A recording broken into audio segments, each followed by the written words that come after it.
Hello students, आज हम लोग बात करेंगे एप्लीकेशंस ऑफ डायमेंशनल एनालिसिस की। ठीक है, 4 एप्लीकेशंस हैं। पहला है to check the correctness of a given physical equation. दूसरा है to derive relation between various physical quantities. तीसरा है to find the units of unknown physical quantity in an equation. और चौथा है to convert a physical quantity from one system of unit to another system of unit. So let us start with first application of dimensional analysis. Okay, तो पहले वाले में पहला application समझने के पहले हम लोगों को यह समझना जरूरी है कि कोई भी फिजिकल क्वांटिटी में सेम टाइप की फिजिकल क्वांटिटी ही ऐड होती है। ये हम सभी को मालूम है। इसका मतलब क्या है कि लेंथ में लेंथ ही ऐड होगा, मास में मास ही ऐड होगा, टाइम में टाइम ही ऐड होगा। लेंथ में मास या टाइम कभी ऐड हो नहीं सकता। You can never add 4 kg with 4 kilometre या 4 kg with 4 सेकेंड। 4 kg को 4 सेकेंड से ऐड नहीं कर सकते ना हम लोग। तो kg में kg ही ऐड होगा, मतलब मास में मास ही ऐड होगा। यानी कोई भी फिजिकल क्वांटिटी में सेम टाइप की फिजिकल क्वांटिटी ही ऐड हो सकती है, ये हमको मालूम है। ठीक है, अब कोई भी इक्वेशन का करेक्टनेस पता करने के लिए डायमेंशनल एनालिसिस यूज करते हैं। इसका हम लोग एग्जांपल देखते हैं। We have to check whether this equation जो हम लोगों ने 9th स्टैंडर्ड में पढ़ा है actually, v is equal to u plus at, ये डायमेंशनली करेक्ट है कि नहीं है, चेक करेंगे। How to check whether the given equation is dimensionally correct, कैसे चेक करेंगे? वेरी सिंपल, उसमें आने वाले हर टर्म का डायमेंशंस निकालो। ओके, हर टर्म का, यानी हम क्या करेंगे, v का इक्वेशन निकालेंगे, v का डायमेंशंस निकालेंगे।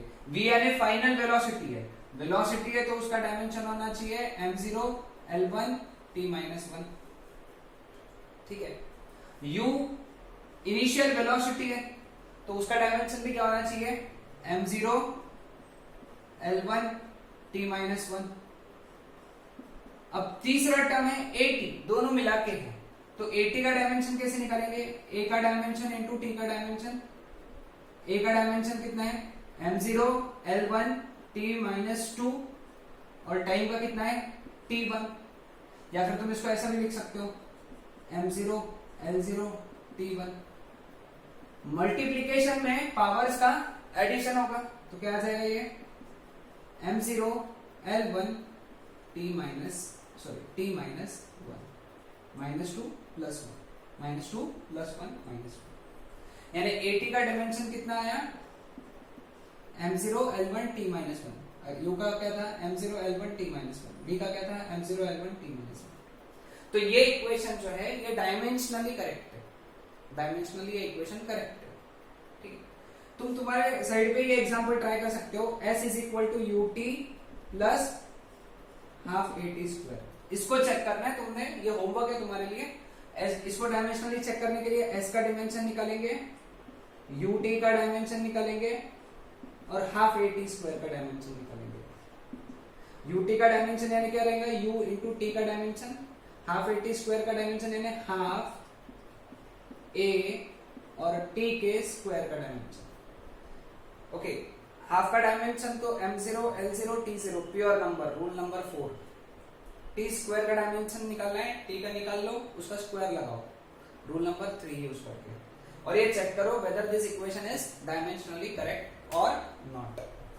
तो ये था पहला application to check whether the given equation is dimensionally correct or not। ठीक है, now coming on to second application which is to derive relation between various physical quantities, है ना। अब इसका एक एग्जांपल लेते हैं, पहले इसका मतलब समझ लेते हैं कि इसका मतलब क्या है। बहुत सारे फिजिकल क्वांटिटीज के बीच में रिलेशन क्या है ये चेक करना है। ओके, जैसे फॉर एग्जांपल सर्कुलर मोशन में एक सेंट्रीपिटल फोर्स होता है, सभी को मालूम है, क्लास 9th में पढ़ा सीबीएसई वालों ने और क्लास 10th में पढ़ा स्टेट बोर्ड्स वालों ने, महाराष्ट्र स्टेट बोर्ड्स वालों ने। ओके, अब ये जो फोर्स है, लेट अस से फॉर एग्जांपल मास पे डिपेंड करता होगा, वेलोसिटी पे डिपेंड करता होगा और रेडियस पे डिपेंड करता होगा। ये जो सेंट्रीपिटल फोर्स है ये सर्कुलर मोशन में उस सर्कुलर मोशन परफॉर्म करने वाले ऑब्जेक्ट के मास पे डिपेंड करता होगा, उसके वेलोसिटी पे डिपेंड करता होगा और रेडियस ऑफ सर्कल पे डिपेंड करता होगा। अब इनके बीच में रिलेशन निकालें कि f का रिलेशन इन तीनों के साथ में कैसा है, यानी m का स्क्वायर है कि v का स्क्वायर है कि r का स्क्वायर है, m का क्यूब है या r का क्यूब है, कैसा है, कौन न्यूमरेटर में कौन डिनोमिनेटर में है, ये पता करना है। तो हम क्या करेंगे, late us say f depends on m to the power a, v to the power b, r to the power c और सम नंबर k। नंबर का वैल्यू नहीं मिलेगा लेकिन let us say that is some number k। ठीक, दोनों side का dimensions लेंगे।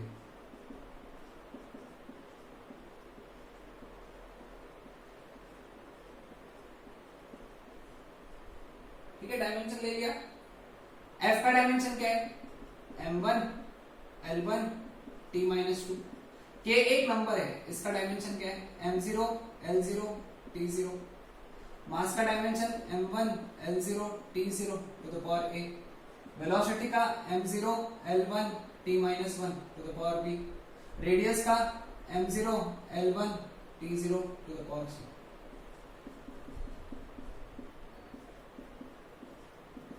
ठीक है, अब ये तो कुछ काम का है नहीं क्योंकि सब जीरो ही है। अब इसका आंसर क्या रहेगा, पावर से हर नंबर को क्या होगा, एडिशन। तो m a l0 t0, 1 into a 0 into a 0 into a, यहाँ पे b से मल्टीप्लाई होगा, m0 lb t-b, और यहाँ पे c से मल्टीप्लाई होगा हाई पावर को, तो m0 lc t0।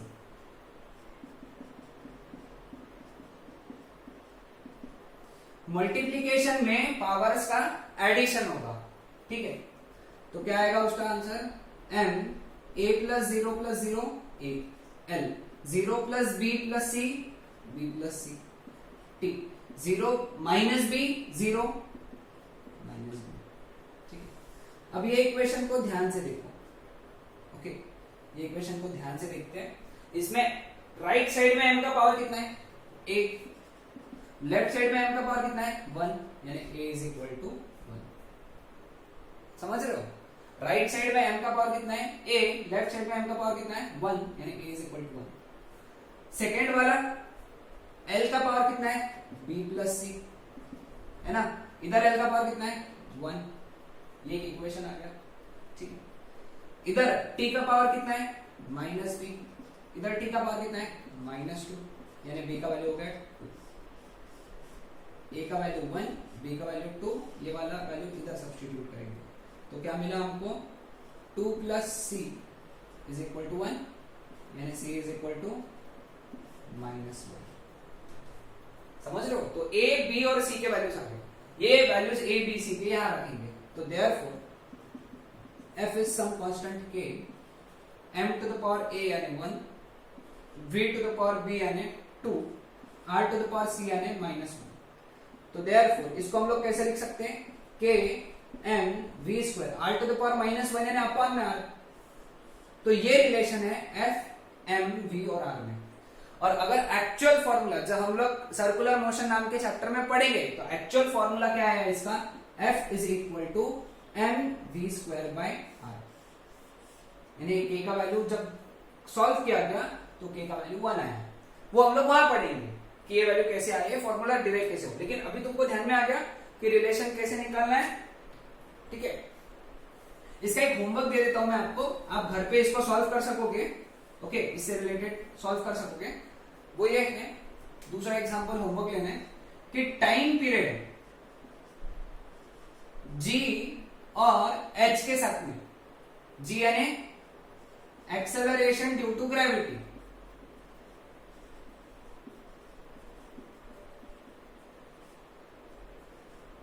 h यानी लेंथ,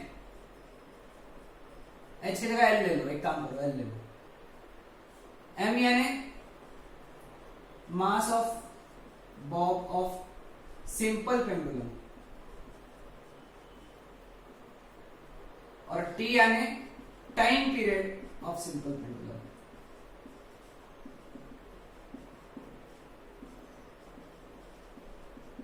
ये होमवर्क लिख लो और इसको सॉल्व करो। ओके, डिफिकल्टी आती है तो कमेंट सेक्शन में कमेंट करो या फिर चैट सेक्शन में मुझे चैट मैसेज भेजो, I will clear it. Okay,